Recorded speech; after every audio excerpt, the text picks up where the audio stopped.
નમસ્કાર મિત્રો, શુભારંભ કરીએ છીએ આજની સવાર સાથે નવું કેવું છે કે આવનારા દિવસો સૌથી ગુજરાતીનો મોટો તહેવાર એટલે કે દિવાળીને નૂતન વર્ષ કહેવામાં આવે છે, જ્યાં કહેવાય છે કે પૂરું આભા મંડળ રોશનીથી ભરાઈ ગયું હોય, નીચે સરસ મજાના કલરે કલરથી જમીનને પણ સજાવવામાં આવતી હોય, આપણા ઘરને પણ કલર કરી અને એક નવો રંગરૂપ સાથે શણગારવામાં આવતું હોય, લાઇટ ડેકોરેશન આસોપાલવના તોરણેથી આપણું ઘર સજતું હોય, એ આપણો સૌથી મોટો તહેવાર છે. ક્યાંક ને ક્યાંક એમાં પણ વિલંબ છે છેલ્લા 8-10 વર્ષોમાં, કે ક્યાંક ધોકાની પ્રથા પણ આવે છે.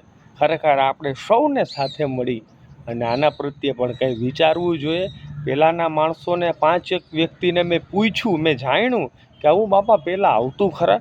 ના, એ કે આવું ક્યારેય પહેલાં તો ધોકાની પ્રથા હતી જ નહીં, ક્યારેય આવતો જ નહીં. આ તો છેલ્લા 8-10 વર્ષોમાં આવે છે, એટલે હવે આપણી પેઢીમાં આવે છે. આના પ્રત્યે આપણે સૌ સાથે મળી, આપણા મોટા માર્ગદર્શનો હોય, આપણા સાધુ સંતો હોય, આપણા સમાજના આગેવાનો હોય, એમને કંઈ ને કંઈ આનો રસ્તો આવનારા સમયમાં કાઢવો જ પડશે.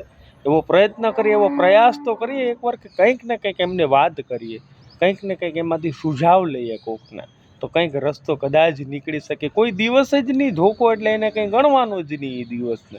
અરે સાહેબ, આપણું સવાર એમ કહેવાય છે કે રાત્રિના 1-1 વાગ્યા સુધી ફટાકડા ફોડ્યા હોય અને બીજે દિવસે આપણે સવારના 7 વાગે વહેલી પરોઢના નરસોઈયાના નાથ સાથે રામ રામ કરવા નીકળીએ, એ આપણી સવાર હોઈ શકે છે. એ બીજા દિવસની સવાર આપણું નવું વર્ષ ગુજરાતીનું હોઈ શકે છે. આના માટેના પ્રયત્ન કરીએ એટલું ઓછું છે. ખરેખર કંઈક ને કંઈક આના વિશે વિચારજો, વિચારવું જ પડશે આવનારા સમયમાં. બાકી ચાલે છે એમ પરંપરાગત ચાલતું રહેશે.